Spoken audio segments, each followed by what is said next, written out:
Hello guys, সবাই কেমন আছো? Good afternoon. সকলে ভালো আছো আশা করি। ঠান্ডায় আর যার জন্য আমি ভিডিও করলাম, আমাদেরকে নতুন মানুষ পরিচয় করে দেবো একটা, যার নামে চ্যানেল চালাই আমি, ইউটিউব চ্যানেল কোয়েল কল্পনার জগৎ। সেটা হলো কি আমার মেয়ে কোয়েল।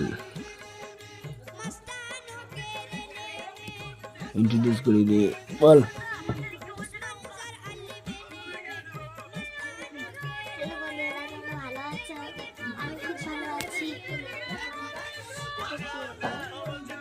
সবাই কেমন আছো? এই হচ্ছে বন্ধুরা, এই হচ্ছে সেই কোয়েল কল্পনার জগৎ, এর নামেই এটা আমার মেয়ের নামে চ্যানেল খুলেছিলাম। তো সবাই খুব বেশি বেশি করে সাপোর্ট করবে, চ্যানেলটিকে সাবস্ক্রাইব করবে। আশা করি তোমরা সব ভালোই আছো।